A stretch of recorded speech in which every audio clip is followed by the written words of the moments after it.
Hi folks, Canadian Prepper here.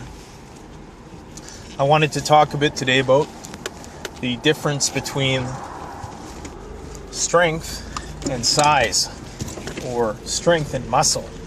A lot of people don't really know the difference, and I didn't know the difference 3 years ago when I started exercising. You know, I had a vague idea that muscle wasn't everything, but so I'm going to explain it to you in a really simple analogy. And this is an analogy that I came up with. And I think it's quite simple to understand. So what you have, muscle is kind of like roadways. Okay, if you think of your body as a city, your muscle is kind of like a roadway. Now you can build a bunch of different roadways, but they're not worth much if you don't have any power lines going through those roadways. Now the power lines are strength. They're basically your nervous system. Strength is your body's ability to innervate muscle tissue. And I'm going to repeat that again. Strength is your body's ability to innervate muscle tissue or activate muscle tissue. So the roadways are muscle tissue, muscle cells.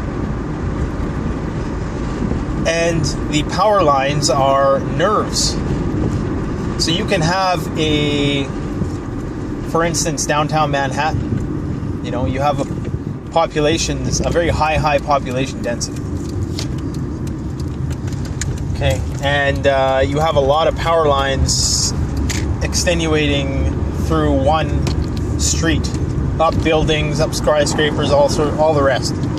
Whereas in my city, you can have a city block and you might only have, 20 houses plugged in. Well, the guy who is focused strictly on what they call hypertrophy or muscle bodybuilding is going to have a lot of roadways, but very little power lines running through those roadways.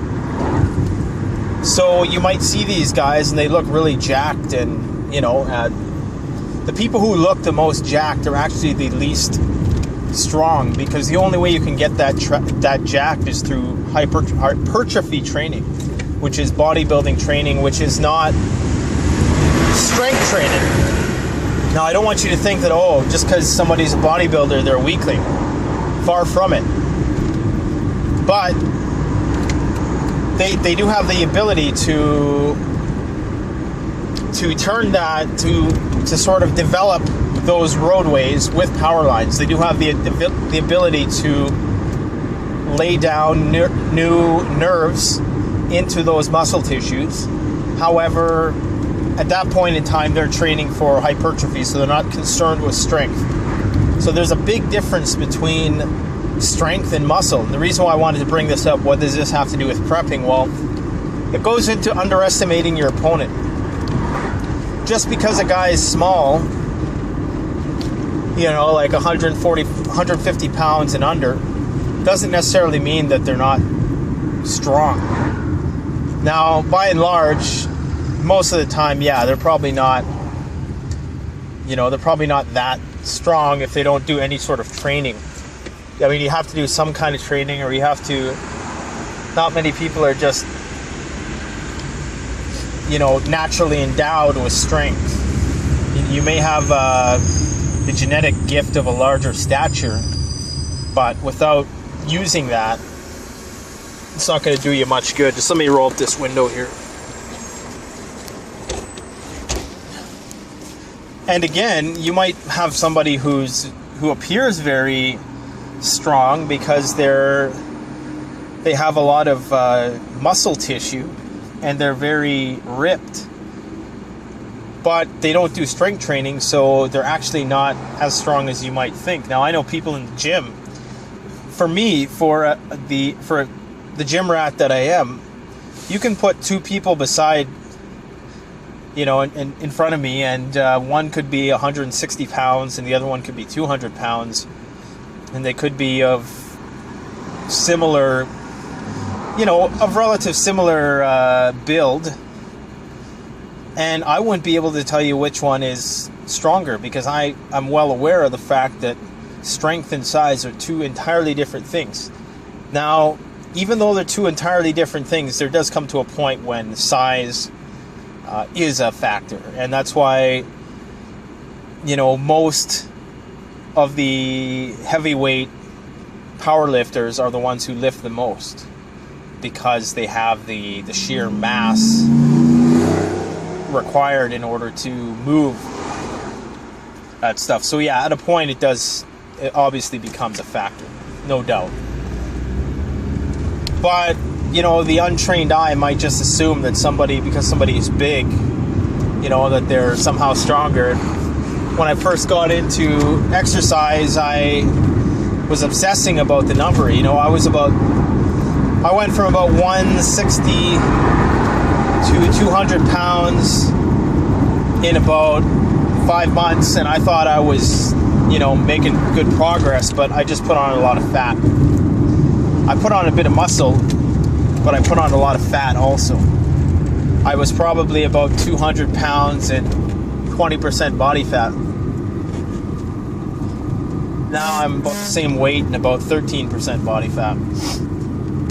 So I've come a long way. And I know full well now what, the difference between strength and size are, because there's guys in the gym who are squatting 315 and they don't look it at all, and they don't have the aggressive personalities. So never underestimate a person, never underestimate an opponent. If you do, you've already lost half the fight. If you get mad in a fight, you've already lost half the fight.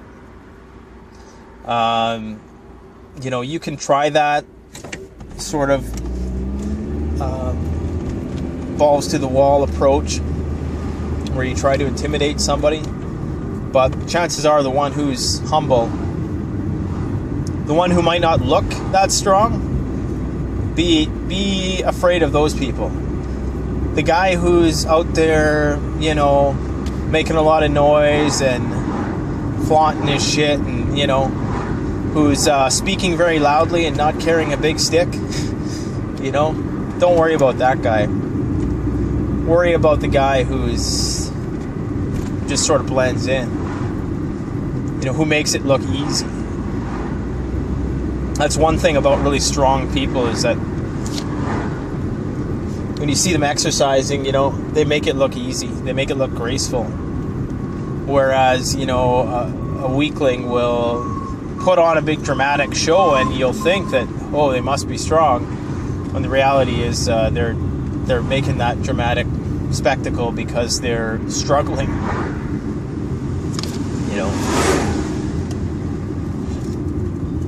You could even look at this in terms of countries. Canada is a huge country. Huge country. You could say we have a big size, we have a lot of muscle. But we don't have the density, we don't have the strength. Whereas a country like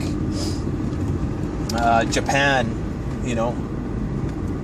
is, well, I guess they don't, at one point they were a very powerful country, like militarily, and they had that density. They weren't very large, and this is kind of, Japanese people also aren't very large in stature either, and it's a good example, but they're very strong people. It's like Chinese people, they're not very big, but very strong. So never just assume that somebody is stronger or tougher, or and I'm not talking about the size of the dog in the fight, the size of the fight in the dog type thing. That's a different story altogether. I'm talking about actual nervous system, muscle tissue innervation. Some people have it, some people don't. I'm sure I hope the prepared mind weighs in on this one, because he did some strongman stuff, and but he's sort of an exception, because he's a big dude and he's strong, so you can have those combinations also. And a lot of, like I said, heavy duty power lifters they're going to be the big guys, So I hope you, when you go to the gym, don't underestimate anybody or whatever you do. Don't underestimate people, but don't overestimate people either. Don't assume just because,